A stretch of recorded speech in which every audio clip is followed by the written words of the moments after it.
Frères et sœurs, je vous disais au début de notre célébration qu'aujourd'hui, c'est la journée mondiale de prière pour les vocations. C'est une journée qui a été voulue par le pape Paul VI au lendemain du concile, donc je ne sais plus, moi je crois que c'est dans les années 70. Parce que déjà, à cette époque-là, les vocations ont commencé à diminuer et qu'il y a eu beaucoup de départs dans la vie religieuse, dans la vie sacerdotale. Il y a eu beaucoup d'abandon. Et nous continuons de prier chaque année et les résultats sont peu visibles. Alors, je ne sais pas comment vous faites, mais pendant tout un temps, j'ai écouté les gens qui, au fond, savent pourquoi il n'y a pas de vocation. Ils savent à qui est la faute. Alors, je vais énumérer quelques-uns des exemples des raisons que les gens donnent. C'est parce que les familles sont moins nombreuses. Puis on dit, c'est parce que les mamans travaillent. Et puis on rajoute, c'est parce que les professeurs de religion dans les écoles, c'est vraiment pas terrible. Et puis on continue la liste. Les catéchistes dans les paroisses, ça va vraiment pas très loin. Elles ne vont même pas à la messe. Je continue tout ce que j'entends, Et puis on dit aussi, c'est quand même de la faute du curé.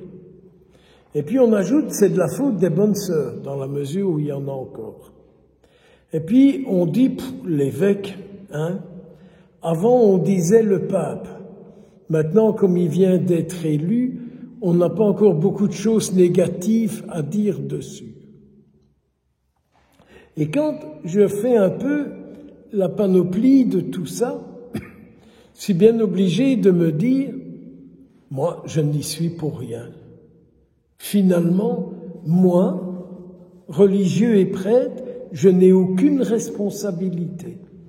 Toute la responsabilité est chez les autres. Moi, je n'ai aucune responsabilité.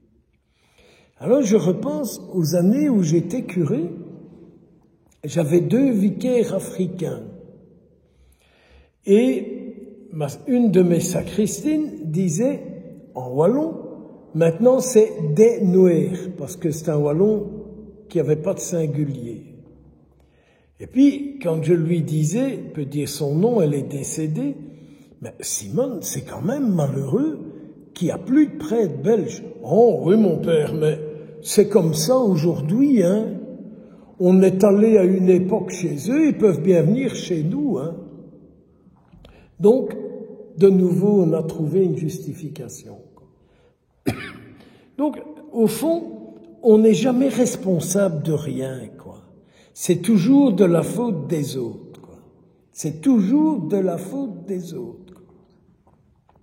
Alors, moi, quand je pense à tout ça, je ne peux pas m'empêcher de dire au Seigneur Jésus, t'as quand même de la chance de m'avoir. Moi, je suis quand même quelqu'un de bien. Tu as de la chance de m'avoir. Si tous les prêtres étaient comme moi, tu te rends compte, Jésus, comme les églises seraient remplies.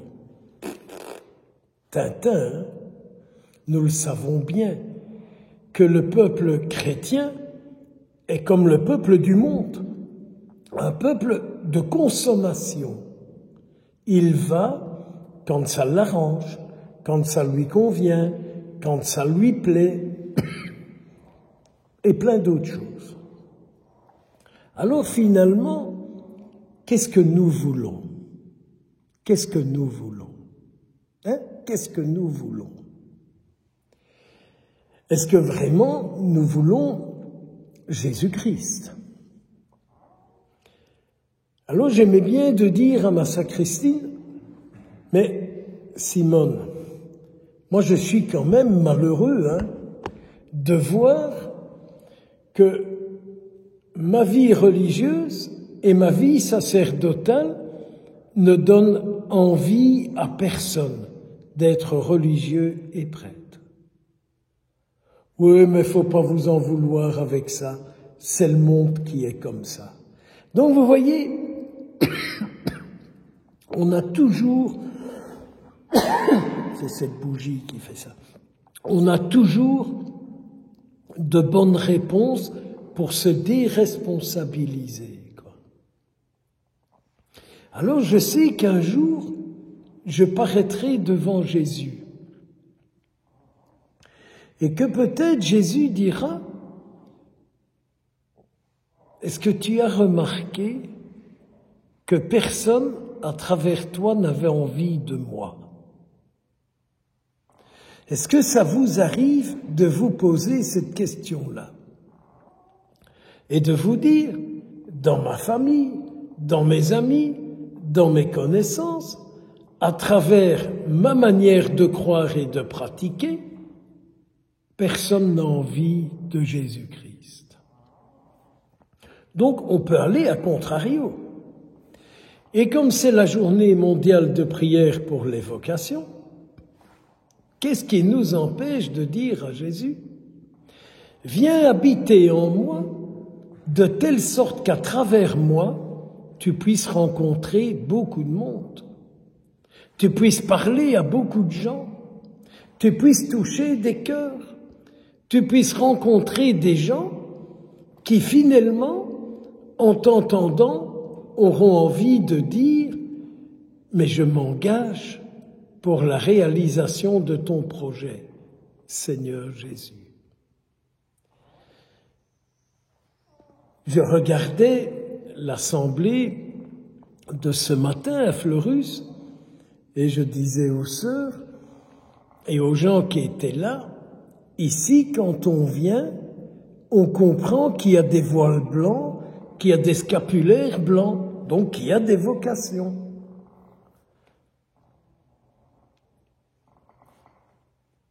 Quand je suis chez vous, qu'est-ce que je ressens? À travers votre prière, à travers votre manière d'être là, je sens que celui que vous désirez, c'est Jésus. Mais Jésus pour lui-même, pas Jésus pour ce qui vous arrange et vous convient et qui vous plaît. Je vois aussi un peu ça les quelques fois où je suis allé à l'abbaye de Chimay. Je vois que là, il y a quelques novices et il y a quelques postulants. Donc des garçons qui se disent, je vais faire un essai de donner ma vie au Christ pour qu'il soit là et pour qu'il vienne. Alors, qu'est-ce que nous choisissons? Est-ce que nous allons dire, après la messe, quand nous rentrerons chez nous, et jusqu'à dimanche prochain, est-ce que nous dirons au Seigneur, viens habiter ma vie afin que ta vie soit répandue dans le monde? Sinon, on est dans des spiritualités de commerce. Il faut d'abord dire des louanges, et quand on a dit toutes des louanges, on peut dire tout ce qu'on a envie et tout ce qu'on a besoin, alors on le reçoit, parce que on a manipulé le Seigneur par nos louanges. De grâce, vous et moi qui sommes ici, qui sommes attachés à Jésus, n'ayons pas peur de lui dire « Viens habiter ma vie ». Mais viens habiter ma vie. Aujourd'hui, c'est la fête des mères, paraît-il. Aujourd'hui, c'est la fête des mères. Avons-nous pensé à souhaiter une bonne fête à la Sainte Vierge? À lui dire, comme c'est la fête des mères, qu'est-ce que je peux faire qui te ferait plaisir? Quel cadeau je pourrais te faire? Je suis pas certain que ce soit des fleurs. J'ai un peu l'impression que la Sainte Vierge me dit, tu veux me faire plaisir? Écoute, Jésus, Fais ce qu'il te dit, tu me rendras heureuse. Écoute Jésus, fais ce qu'il te dit, tu me rendras heureuse. Eh bien, Vierge Marie, si tu m'aides, je suis prêt à tout faire pour te faire ce cadeau. Mais pas sans toi, mais pas sans ton aide.